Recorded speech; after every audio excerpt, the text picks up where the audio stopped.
Pada kesempatan yang bahagia ini kita akan membahas tentang keutamaan dan fadilah berkorban. Di antara ibadah yang sangat agung adalah ibadah berkorban, yaitu menyembelih al-udhiyah setiap tanggal 10 Dzulhijjah yang disebut dengan hari nahar. Apakah keutamaan dari ibadah tersebut?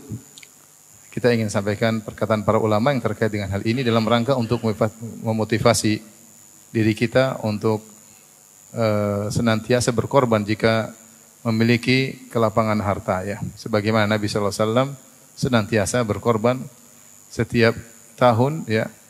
Dan mudawamahnya dan kontinunya Nabi sallallahu alaihi wasallam melakukan hal ini menunjukkan agungnya ibadah tersebut. Tapi di antara hal-hal yang menunjukkan bahwa ini ibadah yang sangat agung, ternyata ibadah ini adalah ibadah yang sudah ada sejak awal adanya umat manusia. Dia tidak terkhususkan kepada umat Islam saja, ya. Menunjukkan bahwasanya perhatian Allah terhadap ibadah ini sudah ada sejak zaman Nabi Adam alaihissalam, ya. Sebagaimana yang Allah sebutkan kisahnya dalam surat Al-Maidah, kata Allah Subhanahu wa taala, "Watlu alaihim naba'a bani Adam bil haqqi idh qarraba qurbanan fatuqabbala min ahadihima wa lam yataqabbal minal akhar qala la aqtulannak qala innama yataqabbalu Allahu minal muttaqin." Kata Allah Subhanahu wa taala, bacakanlah kepada mereka tentang kisah dua anak Adam. Idh qarraba qurbanan, yang keduanya mengkorbankan atau mengkorbankan suatu kurban, fatuqabbala min ahadihima, ternyata diterima oleh salah satunya, wa lam yataqabbal minal akhar, dan yang satunya tidak diterima. Kemudian akhirnya yang tidak diterima pun marah dan berkata, la aqtulannak, aku akan membunuhmu. Kemudian yang diterima korbannya berkata, innama yataqabbalullahu minal muttaqin, sungguhnya Allah hanya menerima dari orang yang bertakwa. Para ahli tafsir di antaranya Al-Hafidz Ibnu Katsir rahimahullah menyebutkan tafsir para salaf terkait dengan kisah atau ayat ini. Mereka menyebutkan bahwasanya Nabi Adam alaihissalam memiliki anak-anak, di antaranya terkadang lahir berpasangan dari Hawa, laki-laki maupun perempuan, sekali lahir laki-laki perempuan, laki-laki perempuan. Maka untuk memperbanyak keturunan, maka diadakanlah pernikahan di antara mereka. Kalau satu perut dianggap satu saudara, satu kandungan yang lain dianggap satu saudara yang lain. Maka Qabil kemudian dilahirkan bersama seorang wanita yang cantik jelita. Kemudian adiknya Habil dilahirkan dengan seorang wanita yang damimah, yang tidak cantik. Aturannya, maka Qabil menikah dengan saudarinya Habil dan Habil menikah dengan saudarinya siapa? Qabil, ya. Akhirnya Qabil tidak terima karena dia beralasan, di antaranya dia berkata, aku lebih tua dan ini adalah saudariku, lahir dalam satu perut denganku. Lagi pula kamu adik dan pasangannya Habil ternyata tidak jelita. Akhirnya mereka pun disuruh untuk berkorban kepada Allah Subhanahu wa taala. Maka Habil pun berkorban dengan domba yang gemuk, ya. Ada Habil berkorban dengan domba yang gemuk, adapun Qabil dia berkorban dengan hasil tanamannya. Akhirnya datanglah api, kemudian api pun memakan dari kambing gemuk yang dikorbankan oleh Habil, ya. Maka akhirnya Habil yang menikah dengan saudarinya Qabil. Tapi Qabil tidak terima, akhirnya Qabil membunuh Habil. Tapi intinya ini menunjukkan bahwa syariat korban sudah ada sejak zaman Nabi Adam, di mana Habil mengorbankan seekor kambing, kemudian datang api membakar kambing tersebut, menunjukkan diterima oleh Allah Subhanahu wa taala. Dia berkata, innama yataqabbalullahu minal muttaqin, sungguhnya yang diterima oleh Allah adalah dari orang yang bertakwa. Ketika syariat korban ini sudah ada sejak zaman dahulu, ini menunjukkan perhatian Allah terhadap ibadah ini. Sebagaimana ibadah salat. Ibadah salat sejak zaman Nabi Adam sudah ibadah salat sampai sekarang. Hanya saja mungkin ada detail-detail yang berbeda, tapi salat dilakukan oleh seluruh para nabi. Sebagaimana ketika para ulama menyebut tentang keagungan ibadah puasa bukan cuma umat Islam, bahkan sebelumnya juga ada ibadah puasa dituntut dari umat-umat sebelumnya. Di antara dalil juga menunjukkan akan hal ini bahwasanya ibadah kurban sudah ada sejak zaman dahulu. Allah berfirman dalam surat Al-Hajj, kata Allah Subhanahu wa taala ayat 34, "Wa likulli ummatin ja'alna mansakan liyadhkuru ismallah ala ma razaqahum min bahimatil an'am." Ya. Fa ilahukum ilahu wahidun falahu aslimu basyiril mukhbitin. Kata Allah Subhanahu wa taala, dan setiap umat telah kami syariatkan tentang penyembelihan kurban. Setiap umat ada, ya. Umat Nabi Adam, umat terus sampai umat Nabi Muhammad sallallahu alaihi wasallam. Kami telah syariatkan penyembelihan kurban. Buat apa? Liyadhkuru ismallahi ala ma razaqahum, agar mereka menyebut nama Allah atas rizki yang Allah karuniakan kepada mereka, min bahimatil an'am, berupa hewan ternak. Fa ilahukum ilahu wahid, maka Tuhan kalian adalah Tuhan yang satu. Falahu aslimu, maka berserah dirilah kepadanya. Wa basyiril mukhbitin, dan beri kabar gembiralah kepada orang-orang yang tunduk. Dalam ayat ini Allah jelaskan setiap umat ada syariat kurban. Dan sebagian ulama mengkaitkan syariat kurban dengan kisah Nabi Ibrahim alaihissalam yang diperintahkan untuk menyembelih anaknya. Kemudian Nabi Ibrahim pun nurut kepada Allah dan hendak menyembelih anaknya, ya, maka Allah pun menggantikannya dengan sembelihan yang besar. Kata Allah, fadainahu bidzibhin azim, sebagaimana kisah yang masyhur, ya.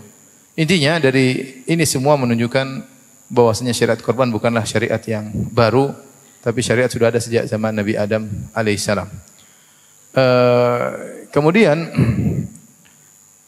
ternyata syariat kurban ini atau pengorbanan bukan hanya dilakukan oleh orang-orang yang beriman, bahkan kurban adalah kesyirikan yang sangat disukai oleh setan. Oleh karenanya kalau kita baca sejarah-sejarah, ya, para penyembah matahari, para penyembah berhala, para penyembah bintang, mereka juga berkorban. Bahkan bukan cuma hewan yang mereka korbankan, manusia mereka juga korbankan. Karena ini menunjukkan pengagungan terhadap yang mereka sembah, Sebagaimana hadis yang masyhur tentang dua orang yang masuk surga, yang dua orang, satunya masuk neraka karena sembelihan seekor lalat, dan satunya masuk surga karena seekor lalat, satunya masuk neraka karena seekor lalat. Kata Nabi sallallahu alaihi wasallam, "Marra rajulani ala qaumin lahum sanamun."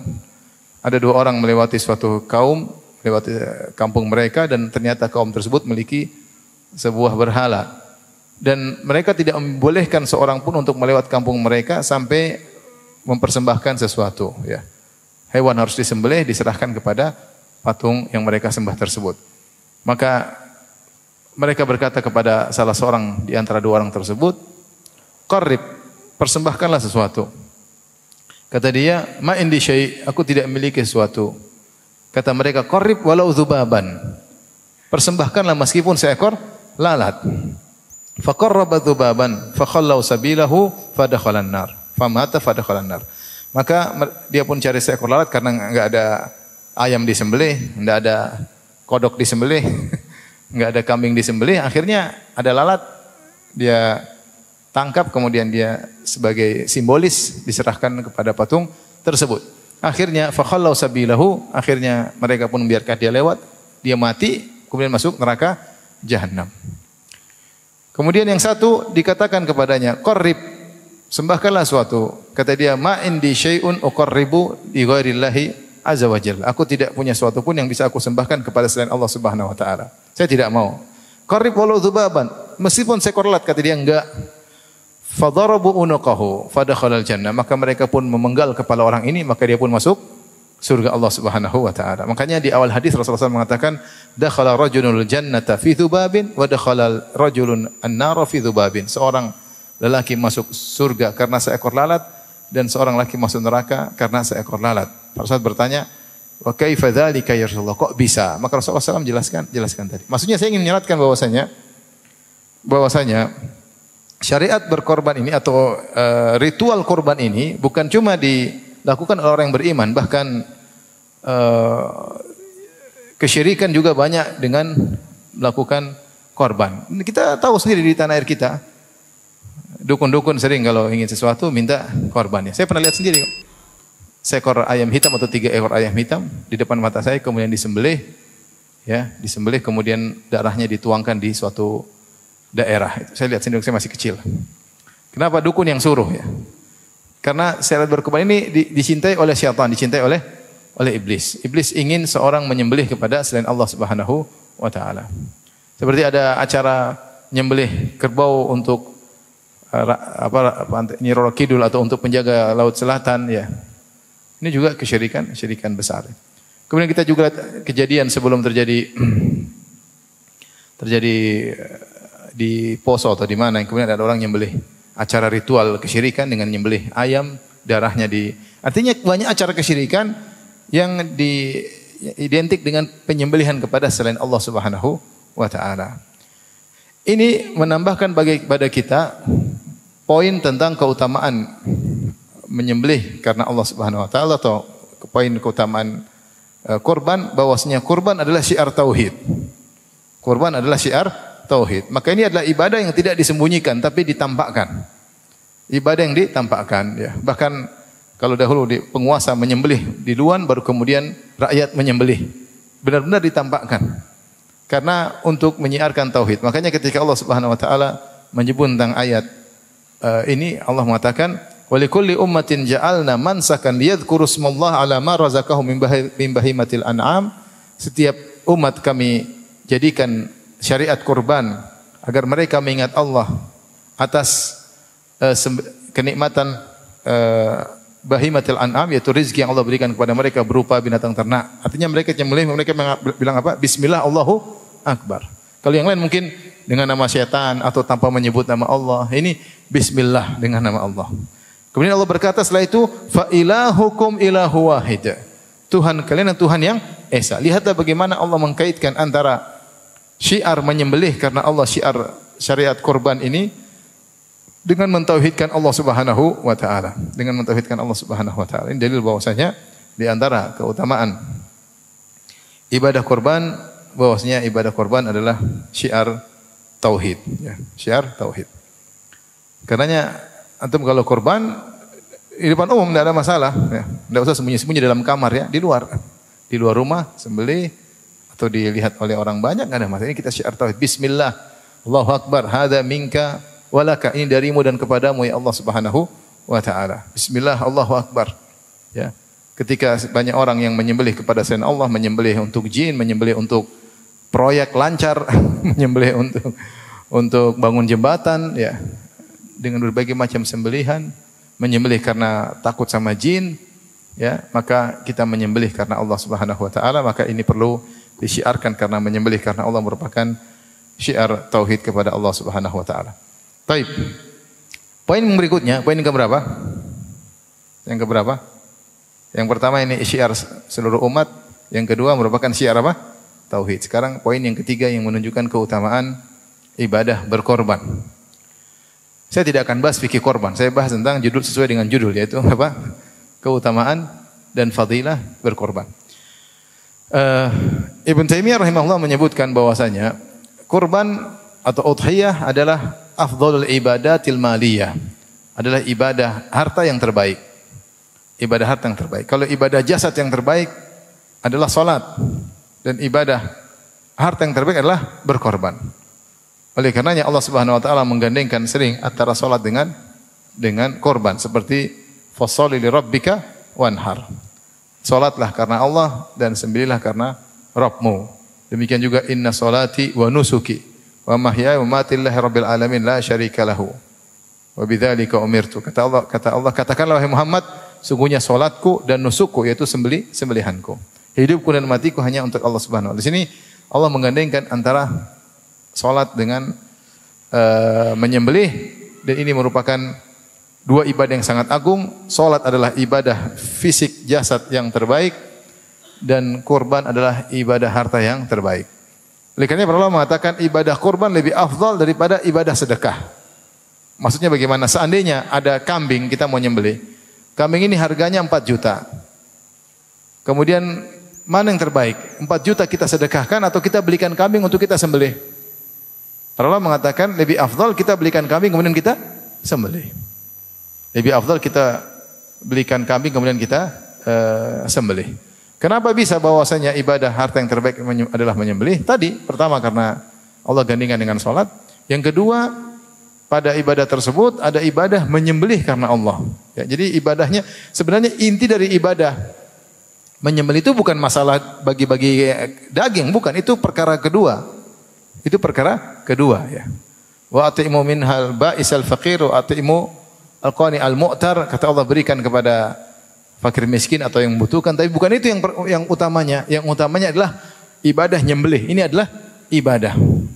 Ketika kita menyembelih kita bilang bismillahi Allahu akbar, itu ibadah. Sebagaimana salat ibadah, sebagaimana baca Quran ibadah, nyembelih ini juga ibadah. Artinya kita menyembelih, mengeluarkan darah dari hewan ini kepada siapa? Kepada zat yang mengalirkan darah dalam tubuhnya. Kita mengeluarkan darah hewan ini untuk siapa? Untuk zat yang mengalirkan darahnya dalam tubuh hewan tersebut. Ya. Karenanya tidak dianjurkan untuk mewakilkan. Tidak dianjurkan untuk mewakilkan. Seorang berusaha menyembelih langsung ya. Seorang berusaha menyembelih langsung. Meskipun saya sendiri belum pernah ya. Saya belum pernah karena ayam saja belum pernah saya sembelih ya. Qadarullah. Ya. Apalagi kalau sering hajian malah kita enggak pernah nyembelih ya. Hajian hewan hadyu sudah ada yang nyembelihin. Mau urusan hewan hadyu haji repot ya.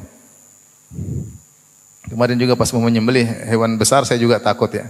Takutnya bukan takut apa, bukan takut darah, enggak. Saya lihat darah alhamdulillah enggak. Saya takut enggak selesai-selesai. Mending suruh orang. Tapi kalau dia bisa latihan, dia nyembelih ayam terlebih dahulu, kemudian nyembelih kambing, kemudian nyembelih sapi, itu lebih afdal. Karena itu ibadah. Nyembelih itu apa? Ibadah. Oleh karenanya para ulama mengatakan siapa yang tidak bisa nyembelih dia hadir. Akhirnya dia berkata ya Allah hadza minka walak, ini darimu dan untukmu, karena itu hewan dia meskipun dia tidak menyembelih. Intinya para ulama mengatakan bahwasanya menyembelih adalah ibadah harta yang terbaik, lebih afdal daripada sedekah. Ini satu sisi. Sisi kedua, terlebih lagi ketika kita setelah menyembelih, kita sedekahkan sebagian dagingnya. Dan ini ada yang mengatakan hukumnya wajib. Ada yang mengatakan sepertiga minimal. Lebih dari itu lebih baik. Seorang berusaha makan dari hasil sembelihannya dan itu berkah. Sebagaimana Nabi SAW ketika menyembelih onta, beliau ambil bagian dari onta-onta yang beliau nyembelih, kemudian beliau makan dari bagian onta-onta tersebut. Kita pun berusaha kalau kita nyembelih, kita makan dari hewan berkah yang kita sembelih tersebut. Dan sebagiannya kita berikan kepada fakir miskin. Wa at'imu al-qani' wal mu'tar, berikanlah kepada orang-orang yang qani', yang susah dan namun dia menjaga diri tidak minta-minta, kita kenali. Adakah di antara orang susah yang tidak minta-minta, kita kasih. Al-mu'tar itu orang yang minta-minta. Dalam ayat yang lain al-ba'is al-faqir, berikanlah juga kepada al-ba'is al-faqir, itu orang yang kesusahan. Sehingga ketika kita menyembelih ada juga yang disedekahkan. Sehingga dalam ibadah tersebut dua ibadah bisa kita lakukan sekaligus. Pertama ibadah menyembelih, kedua adalah ibadah sedekah dengan menyedekahkan daging hewan tersebut. Kecuali hewan yang kita sembelih tersebut bukan kurban biasa, tapi dia adalah kurban yang merupakan nazar misalnya. Atau misalnya saya bernazar saya akan berkorban tahun ini, maka korban tersebut kata para ulama menjadi hukumnya wajib. Para ulama khilaf apakah korban wajib atau sunnah. Yang benar hukumnya sunnah muakkadah. Tapi kalau dia korban tersebut adalah korban nazar, ya, maka dia tidak boleh makan. Dia harus kasih sedekahkan seluruhnya. Tapi kalau hewan korban dia makan dari hewan tersebut dan sisanya dia sedekahkan. Minimal sepertiga buat orang miskin, sepertiga dia makan, sepertiga dia hadiahkan, atau dia makan sekedarnya kemudian sisanya dia sedekahkan dan dia hadiahkan. Taib. Di antara dalil yang mendukung akan hal ini, ketika Nabi SAW menyuruh sahabat untuk menyembelih, maka ada seorang sahabat, dia punya ide bagus, dia ingin menyembelih lebih dahulu, maka dia menyembelih sebelum salat Id. Padahal kita tahu syarat untuk menyembelih kurban adalah setelah salat Id, yaitu di waktu duha yang cukup untuk salat 2 rakaat dan khutbah. Kemudian menyembelih. Ya. Artinya kalau satu kampung salat Id berbeda-beda. Ada yang salat Id begitu syuruk, ya, 1/4 jam setelah terbit matahari. Ada yang sholat id jam 8. Yang jadi patokan yang mana? Yang pertama kali. Kalau di satu kota Jakarta sudah ada yang sholat id sesuai dengan waktunya, kita sudah boleh apa? Menyembelih. Sudah selesai sholat id sana, kita boleh menyembelih. Meskipun di tempat lain mungkin jam 8, di tempat lain mungkin jam 10, khatibnya nggak datang-datang mungkin. Nah, tapi kapan ada satu yang sudah melaksanakan sholat Idul Adha dan dia meskipun dia sholat di awal waktu, kita sudah boleh menyembelih. Nah, ada sahabat yang punya ide, dia nyembelih sebelum sholat id. Tujuannya baik. Dia ingin agar hewan sembilannya pertama kali dimakan. Karena kalau habis sholat id, nyembelih lagi, panggang lagi, butuh waktu lama. Orang lapar, mending dia nyembelih sebelum apa? Sholat id. Nanti orang pulang sholat id langsung makan kambing. Idenya bagus. Ketika disampaikan kepada Nabi SAW, Rasulullah SAW mengatakan, syatuka syatulahmin. Hewan kambingmu yang kau sembelih tadi sebelum sholat id hanyalah daging kambing biasa, bukan daging kambing apa? Kurban. Idbah ukhra makanaha. Sembelih yang lain. Sembelih yang lain pengganti kambing yang kau sembelih tadi. Artinya kalau dua-dua sama-sama dibagi, tetap lebih afdal yang mana? Yang sembelihan. Karena Rasulullah mengatakan itu cuma daging biasa. Sembelih ulang. Karena kalau kau sembelih ulang sesuai waktunya setelah sholat id, baru statusnya menjadi sembelihan korban. Ini menunjukkan bahwasanya daging korban lebih spesial daripada daging biasa. Meskipun sama-sama sedekah. Tapi beda antara hewan daging korban dengan daging biasa. Dan ini poin keberapa tadi? Ketiga, bahwasanya ibadah harta yang terbaik adalah ibadah apa? Kurban. Kemudian di antara dalil bahwasanya keutamaan berkorban, mudawamatun Nabi SAW ala dzalik. Rasulullah SAW selalu berkorban setiap tahun. Tidak pernah absen untuk apa? Berkorban. Selalu beliau menyembelih ya, untuk keluarganya ya. Sebenarnya menyembelih korban tidak harus harus mewah-mewah, enggak. Kambing cukup. Sehingga para ulama sampai khilaf, mana yang lebih afdal, menyembelih kambing atau sapi? Kalau saya menyembelih sapi 1 ekor, saya sendiri buat saya, atau kambing buat saya 1 ekor. Ada yang mengatakan khilaf yang kuat, ada yang mengatakan sapi yang terbaik karena dagingnya banyak, ada yang mengatakan kambing yang terbaik. Kenapa? Karena Nabi nyembelihnya apa? Kambing. Nabi bukan nyembelih unta, Nabi nyembelihnya apa? Kambing. Intinya ada khilaf. Ada yang mengatakan kalau 1 sapi untuk 7 orang dengan 1 ekor kambing lebih afdal 1 ekor kambing. Tapi kalau 1 kambing di apa? Apple to apple dengan 1 sapi lebih bagus 1 sapi. Ada yang mengatakan tidak, tetap kambing lebih afdal, sunnah lebih saya sukai. Intinya ada khilaf. Syekh Utsaimin rahimahullah menyampaikan, jangan pelit untuk menyembelih. Dan tidak usah terlalu rame-rame. Artinya Anda untuk 1 keluarga 1 ekor kambing cukup. Bahkan kata Syekh Utsaimin, lihat Nabi SAW, istrinya 9, tetap 1 ekor apa? Kambing. Tidak harus 9 ekor. Antum istri misalnya 4, 1 ekor kambing cukup. Apalagi kalau cuma 1 ya sudah. 1. Maksud saya, Syekh Utsaimin sampai mengatakan rahimahullah, tidak usah terlalu, maksudnya harus begini. Sampai Rasulullah SAW, istrinya 9, cuma sembelih 1 atas nama keluarganya seluruhnya. Tidak berat, tidak harus sapi, tidak harus onta, tidak harus kambing. Bagi yang punya kelapangan harta, kalau enggak ya sudah. Tapi Nabi continue dalam melakukan hal ini, menunjukkan ini ibadah yang diperhatikan oleh Nabi sallallahu alaihi wasallam. Kesinambungan Nabi melakukannya, tidak pernah absen dalam melakukannya, menunjukkan ini ibadah yang afdal.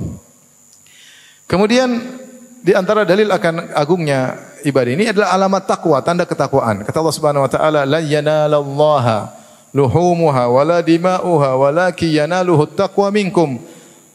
Tidak akan sampai kepada Allah dagingnya dan tidak akan sampai kepada Allah darahnya, tapi yang sampai kepada kalian adalah sampai kepada Allah adalah ketakwaan.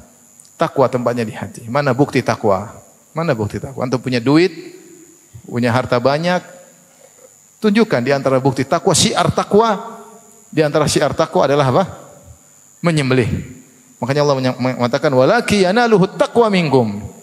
Siapa yang menyembelih karena Allah, maka takwanya sampai kepada Allah, diterima oleh Allah Subhanahu wa taala. Di antara syiar takwa, tidak wajib, tapi syiar takwa adalah menyembelih karena Allah Subhanahu wa taala. Karena ngomong takwa semua orang bisa, tapi ada syiar-syiar yang menunjukkan ketakwaan seorang.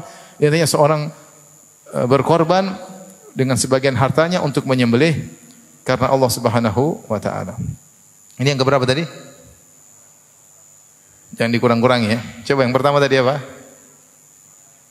Hah? Syiar seluruh umat. Yang kedua, syiar tauhid. Yang ketiga, lebih afdal daripada sedekah. Yang keempat, hah? Rasulullah SAW korban tiap tahun. Berarti sekarang yang belum. Yang kelima tadi apa? Tanda takwa. Jangan kurang-kurangi antum ya. Sekarang yang keenam. Sekarang yang keenam. Yang keenam, bahwasanya salah satu bukti nyata bersyukur kepada Allah adalah menyembelih. Salah satu bukti nyata Anda bersyukur kepada Allah adalah menyembelih. Dalil akan hal ini adalah firman Allah Subhanahu wa taala kepada Nabi Muhammad sallallahu alaihi wasallam, "Inna a'tainakal kautsar fasholli li rabbika wanhar." Kata Allah Subhanahu wa taala, sungguhnya kami telah menganugerahkan kepadamu al-kautsar, yaitu sungai atau telaga istimewa yang di surga yang hanya untuk Nabi sallallahu alaihi wasallam. Al-kautsar diambil dari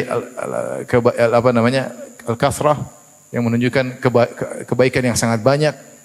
Dan ini hanya spesifik spesial buat Nabi sallallahu alaihi wasallam. Setelah itu Allah berkata apa? Fasholli li rabbika wanhar. Kalau begitu maka kata Allah, maka salatlah kepada Allah dan menyembelihlah karena Allah. Maka di antara bukti, dan ini isyarat disebutkan oleh Syekhul Islam Ibnu Taimiyah rahimahullah, di antara bukti seorang bersyukur, dia banyak salat dan dia banyak menyembelih. Dia banyak salat dan dia banyak menyembelih. Oleh karenanya Rasulullah SAW kuat salatnya. Sampai salat tatafattar qadamah, sampai kaki beliau pecah-pecah. Sampai kaki beliau bengkak-bengkak. Kemudian ditanya oleh istrinya, kenapa anda salat seperti ini wahai Rasulullah, sementara engkau telah diampuni dosa-dosa yang telah lalu maupun akan datang. Apa jawaban Nabi SAW? Afala akunu abdan syakura. Kenapa aku tidak menjadi hamba yang pandai bersyukur? Nah, bukti anda bersyukur kalau punya uang, korban. Ya. Kalau punya uang apa? Korban. Syiar tauhid. Ya. Menyembelih karena Allah Subhanahu wa ta'ala. Dan saya tidak pernah praktekkan, tapi Syekh Abdul Razak pernah menyampaikan nasihat yang ini, mengatakan coba kalau kita merasakan ibadah menyembelih. Antum beli kambing misalnya. Kambing tersebut mungkin kurus, antum kasih makan. Antum mungkin kambing 5, antum pilih mana yang tidak cacat, antum pilih, kemudian antum kasih makan tiap hari untuk antum sembahkan kepada Allah. Ketika tiba waktunya kambing tersebut sudah gemuk, antum sembelih karena Allah. Itu ada nilai ibadah yang luar biasa. Kita gemukkan kambing ini untuk kita sembelih karena Allah Subhanahu wa taala. Beda memang kalau tinggal beli, tinggal sembelih, apalagi seorang ya, kamu yang potong aja. Agak beda, meskipun dapat pahala sama, tapi beda kalau kita yang beli, kita yang milih, kemudian kita rawat, kemudian kita yang sembelih, itu ada nilainya sendiri ya.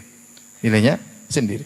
Oleh karenanya bukti seorang bersyukur kepada Allah di antaranya salat dan di antaranya menyembelih karena Allah Subhanahu wa taala. Bahkan ketika haji, apa kata Nabi sallallahu alaihi wasallam? Afdhalul hajj al-ajju was-sajju. Sebaik-baik haji adalah yang paling banyak bertalbiyah dan yang paling banyak menyembelih karena Allah Subhanahu wa taala. Maka Nabi sallallahu alaihi wasallam ketika haji wada, beliau menyembelih 100 ekor onta, 63 beliau sembelih dengan tangannya, sisanya dilanjutkan oleh Ali bin Abi Thalib radhiyallahu taala anhu, ya.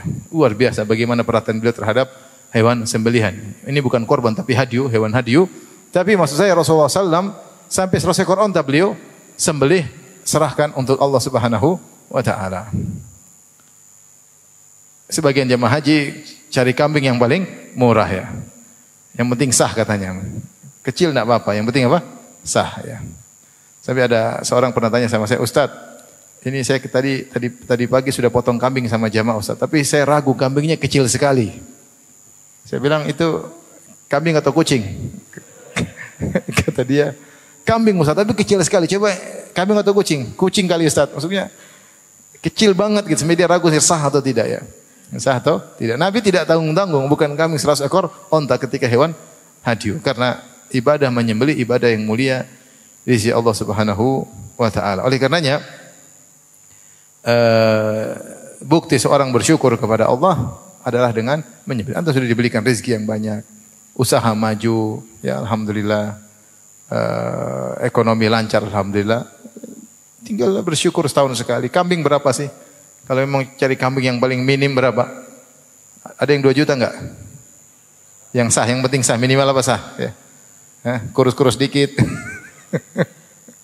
Yang penting sah. Ini 2 juta ada atau tidak? Ada. Ada yang 1,5 tahun lalu ada yang jual 1,5 juta. Ya. Itu mungkin sudah enggak laku-laku, ternyata jual murah ya. Tapi di Jogja bukan di sini, enggak tahu di sini. Tapi maksud saya insyaallah rezeki Allah tambah ya. Kita enggak cari itu, tapi membutuhkan kita bersyukur kepada Allah. Bukti syukur adalah dengan menyembelih. Makanya ketika Allah berikan telaga Al-Kautsar atau sungai Al-Kautsar kepada Nabi sallallahu alaihi wasallam, maka Allah mengatakan fasholli li rabbika wanhar, sembelihlah, salatlah karena Allah dan sembelihlah karena Allah Subhanahu wa taala ya.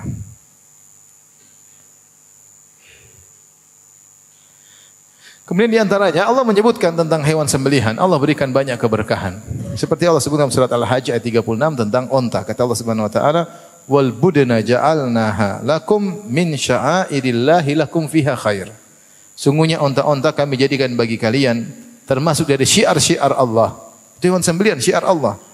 Kata Allah, "Lakum fiha khair." Pada hewan sembelihan tersebut ada kebaikan bagi kalian. Allah sudah mengatakan lakum fiha khair, ada kebaikan pada hewan sembelihan, maka imani saja. Apa kebaikannya? Serahkan kepada Allah Subhanahu wa taala. Cukuplah Allah mengatakan pada sembelihan-sembelihan tersebut ada kebaikan, maka seorang berusaha untuk sisihkan rezekinya untuk menyembelih karena Allah Subhanahu wa taala. Janganlah seorang pelit terhadap dirinya. Sembelih hewan. Nabi Ibrahim alaihissalam, ya kalau kita ingat syiar atau yang dilakukan Nabi Ibrahim alaihissalam, bagaimana beliau patuh kepada Allah Subhanahu wa taala, bahkan disuruh menyembelih anaknya pun dia akan nyembelih. Tapi Allah ganti dengan wafadainahu bidzibhin azim, Allah ganti dengan kambing yang atau domba yang besar, yang gemuk untuk disembelih oleh Nabi Ibrahim sebagai pengganti Ismail. Kita sekarang tidak disuruh nyembelih anak. Kita disuruh nyembelih apa? Hewan, alhamdulillah. Makanya dalam hadis Rasulullah SAW mengatakan, "Man wajada sa'atan falam yudhahi fala yaqrabanna musallana." Siapa yang memiliki kelapangan harta, kemudian dia tidak menyembelih, tidak berkorban, maka jangan dia dekati musalla kami. Jangan dekati tempat salat kami. Ini peringatan keras dari Nabi sallallahu alaihi wasallam ya. Bagi orang yang tidak sudah dapat kelapangan kemudian tidak menyembelih, sudah enggak usah salat Id, gampangannya demikian. Ngapain? Taib, khilaf di kalangan para ulama, apakah korban wajib atau sunnah? Sebagian ulama berpendapat wajib, seperti berdalil dengan seperti hadis ini. Rasulullah celah.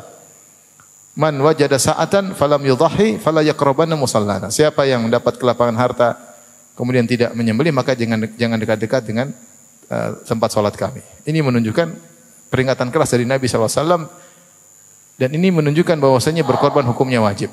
Namun jumhur ulama mengatakan tidak wajib. Ini sekedar Nabi bawakan dalam rangka zajar, memberi peringatan ya. Tapi tidak sampai hukumnya wajib. Kenapa? Rasulullah SAW dalam hadis yang lain mengatakan, jika telah masuk hilal Dzulhijjah wa arada ahadukum an yudhahi, dan salah seorang dari kalian ingin menyembelih. Rasulullah kaitkan dengan ingin menyembelih. Artinya ada yang ingin, ada yang tidak ingin. Sehingga hadis yang pertama tadi dipalingkan kepada makna sunnah muakkadah, yaitu sunnah yang sangat ditekankan. Kemudian juga dalam riwayat pernah Abu Bakar dan Umar bin Khattab radhiyallahu anhu 2 tahun kalau tidak salah atau beberapa tahun tidak menyembelih. Mereka senantiasa menyembelih, tapi mereka berdua pernah tidak menyembelih setahun atau 2 tahun. Untuk menjelaskan kepada umat bahwasanya tidak sampai derajat apa? Wajib, tapi adalah sunnah yang sangat ditekankan. Intinya kalau kita dapat kelapangan harta, kemudian kita tidak menyembelih, maka rugi. Lain kalau kita potong kambing untuk walimah, potong kambing bagi-bagi, beda dengan hewan kurban, beda, tidak sama. Makanya tadi sahabat yang menyembelih sebelum salat Id, Rasulullah SAW berkata, "Syatu ka syatul lahmin," hanya kambing biasa. Ini sekarang saatnya kau menyembelih kurban karena Allah, ada waktunya, ada aturannya, pahalanya berbeda. Oleh karenanya kita hanya merugi kalau kita pelit terhadap diri kita sendiri. Wa may yabkhal fa innama yabkhal an nafsi. Kata Allah Subhanahu wa taala, siapa yang pelit, sungguhnya dia telah pelit kepada dirinya sendiri. Ini kira-kira ikhwan dan akhwat yang dirahmati Allah Subhanahu wa taala, ada dalil tentang keutamaan menyembelih korban. Siapa yang diberi kelapangan harta, maka sisihkanlah hartanya untuk menyembelih. Coba dulu pertama kali, nanti jadi kebiasaan setiap tahun insyaallah. Tinggal kebiasaan. Kalau sudah biasa, Allah akan gerakkan hati tahun depan lagi cari kambing lagi. Tahun depan cari kambing lagi, tahun depan cari sapi lagi. Insya Allah Allah berikan kemudahan kelapangan hati. Yang penting kita bertekad. Ya. Sebagian orang, subhanallah, seperti sering saya baca di orang-orang mengutarakan beli HP baru gampang, beli gampang, beli kambing baru susah. Gonta-ganti HP, gonta-ganti mobil, suruh potong kambing berat sekali. Ya, apalagi sapi ya. Sementara dia mungkin makan di tempat mewah, ngundang orang sini, jalan sini mudah, potong kambing susah ya. Ini kita bicara bagi orang yang punya kelapangan harta. Kalau enggak punya ya sudah mau diapain ya. Ini yang punya harta kenapa tidak berkorban? Manfaatnya banyak untuk dia di akhiratnya, kemudian untuk dibagi-bagikan dagingnya. Taib. Datang hadis-hadis tentang keutamaan menyembelih secara khusus. Hadis-hadis tersebut kebanyakannya disepakati kelemahannya dan sebagian diperselisihkan sahih atau dhaif. Bahkan sebagian ulama mengatakan seluruh hadis yang terkait dengan keutamaan menyembelih korban semuanya dhaif. Semuanya dhaif. Di antaranya perkataan Ibnu Al-Arabi Al-Maliki dalam kitabnya Aridatul Ahwadi syarah Sunan Tirmizi, ya, dia berkata, "Laisa fi fadlil udhiyah haditsun sahihun wa qad rawan nasu fiha ajaiba lam tasihha." Kata beliau, tidak ada satu hadis pun yang sahih tentang keutamaan kurban, dan orang-orang telah meriwayatkan hadis-hadis yang ajaib. Tidak ada yang sahih. Ini di antara ulama yang mengatakan semuanya hadis dhaif. Kita sudah cukup tadi keutamaan dengan tadi yang saya bacakan. Ada berapa poin tadi? 6 ya. Terserah 6, 7 boleh ya. Jangan dikurangi jadi 5 pokoknya. Artinya sudah cukup dalil-dalil tersebut menunjukkan tentang agungnya ibadah menyembelih. Bagaimana penekanan Nabi, bagaimana syariat secara terdahulu, bagaimana merupakan syiar tauhid, dan banyak dalilnya. Tapi ada hadis-hadis memang spesifik tentang hal ini. Namun ada yang disepakati kedhaifannya dan ada yang diperselisihkan.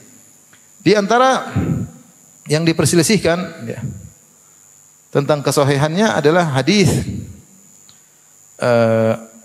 riwayat Imam Tirmizi dan Ibnu Majah dari Aisyah radhiyallahu taala anha, beliau berkata, qala Rasulullah sallallahu alaihi wasallam, Rasulullah SAW bersabda, "Ma amila ibnu Adam yauman nahri ahabbu ila Allah min ihraqid dam. Wa innahu la yu'ta yaumal qiyamati bi quruniha wa ash'ariha wa adlafiha. Wa inna ad-dama la yaqa'u min Allah bi makanin qabla an yaqa'a bil ard. Fatibu biha nufusan." Ya. Hadis ini maknanya begini. Dari Aisyah radhiyallahu anha, Rasulullah SAW bersabda, tidak ada amal anak Adam yang terbaik yang dilakukan, yang paling dicintai oleh Allah pada hari nahar, pada 10 Dzulhijjah, tidak ada yang lebih baik daripada menyembelih, yaitu iraqatud dam, yaitu mengalirkan darah daging korban. Kemudian Rasulullah berkata, sungguhnya hewan kurbannya akan didatangkan pada hari kiamat kelak dengan tanduk-tanduknya, dengan bulu-bulunya, rambutnya, dengan kuku-kukunya, dan sungguhnya darah diterima oleh Allah dengan kedudukan yang tinggi sebelum darah tersebut jatuh di bumi. Jadi ketika kita nyembelih sebelum jatuh bumi sudah diterima amal tersebut oleh Allah Subhanahu wa taala. Maka jangan ragu-ragu untuk apa? Menyembelih. Syekh Albani dalam Tahqiq Mishkatul Masabih mengatakan sahih. Hadisnya apa? Sahih.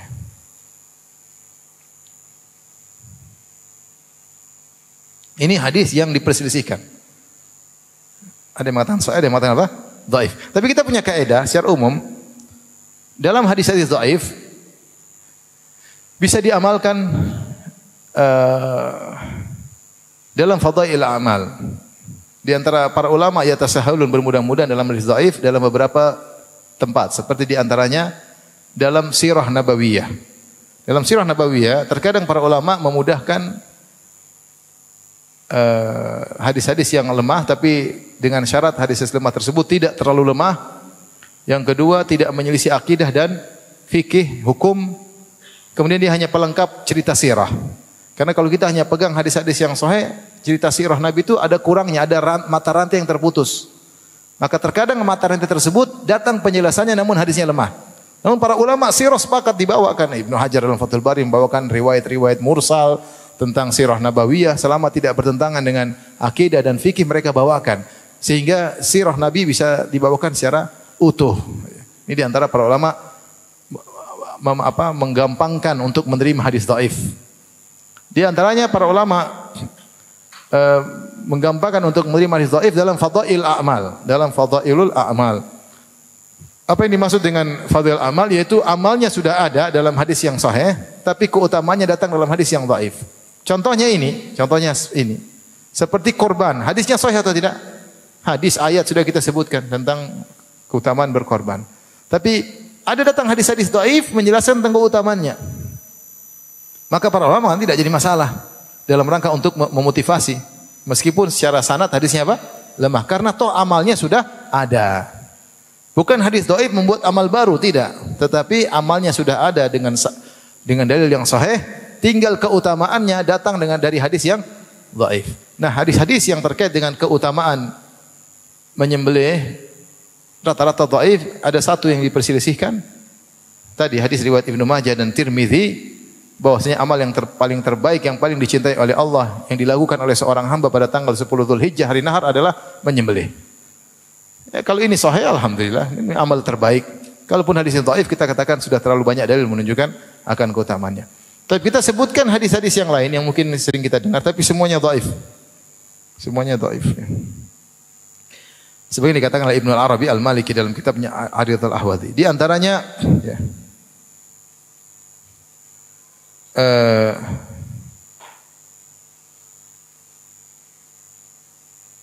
hadis maudhu.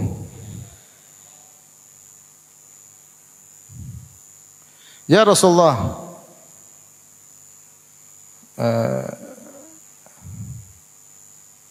ma hadhil adahi?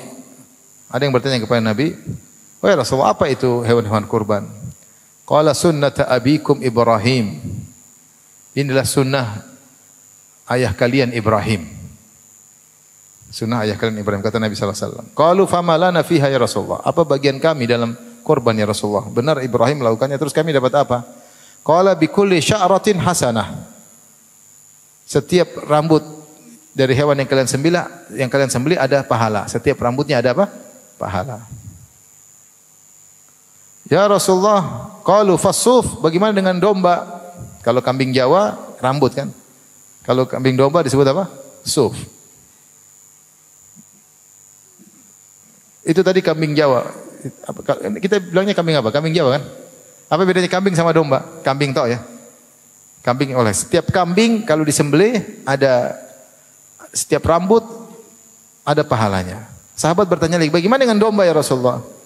Qala bi kulli sya'ratin minas suf hasanah. Setiap bulu dari rambut domba juga ada kebaikannya. Ini menunjukkan pahala yang banyak, namun hadisnya maudhu, hadis palsu. Hadis palsu. Disebutkan dalam banyak kitab ya.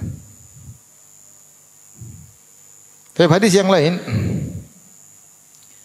Rasulullah berkata, "Ya Fatimatu qumi ila udhiyatiki fashhadiha fa inna laka bi kulli qatratin taqturu min damiha an yughfara laki ma salafa min dzunubika."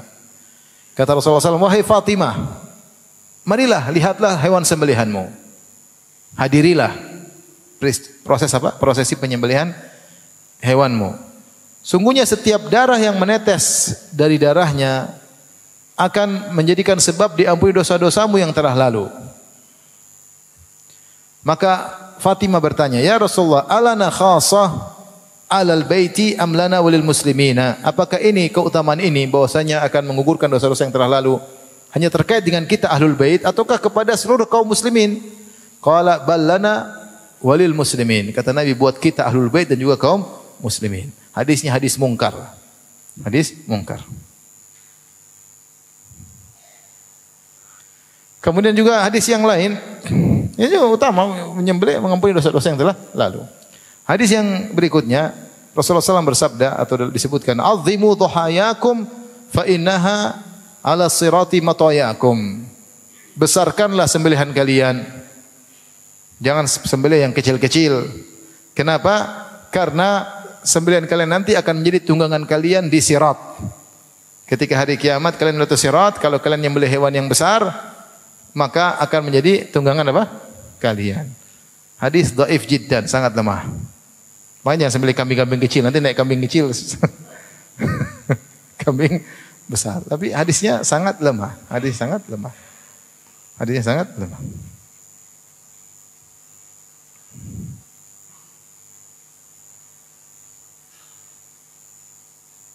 Demikian juga hadis yang lain, man dhaha tayyibatan biha nafsuhu atau tayyibatan biha nafsuhu muhtasiban li udhiyatihi kanat lahu hijaban minan nar. Siapa yang menyembelih dengan jiwa yang senang, tidak terpaksa, tidak jengkel, tapi dia memang gembira ketika menyembelih, dia berharap dengan sembelihannya dapat pahala dari Allah, maka sembelihannya tersebut akan menjadi penghalang baginya dari neraka jahanam. Hadisnya maudhu, hadis palsu. Kemudian juga di antara hadis yang terkenal, innallaha yu'tiku bi kulli udwin min ad-dhahiyyah udwan minal mudahhi. Sungguhnya kalau seorang menyembelih hewan, maka setiap bagian hewan yang dia potong, entah kakinya, entah tangannya, entah badannya, akan membebaskan bagian tubuh orang yang menyembelih dari neraka jahanam. Kalau dia menyembelih hewan, maka kaki kambing tersebut akan membebaskan kakinya dari neraka jahanam dan seterusnya. Ini hadis la aslalahu, tidak ada asalnya. Tidak ada asalnya maksudnya dicari di buku-buku hadis enggak ada. Kalau hadis-hadis maudhu itu ada di buku hadis, ada sanadnya, tapi ternyata perawinya pendusta, dibilang hadis palsu. Ada hadis yang sanadnya juga tidak ada. Tidak ada, tahu-tahu muncul ya. Seperti hadis utlubul ilma walau bisin. Carilah ilmu meskipun sampai ke negeri Cina. Enggak ada sanadnya ya. Ini la aslalahu, tidak ada sanadnya.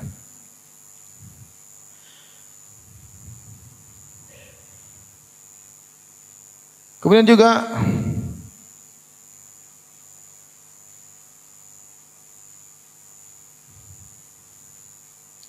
hadis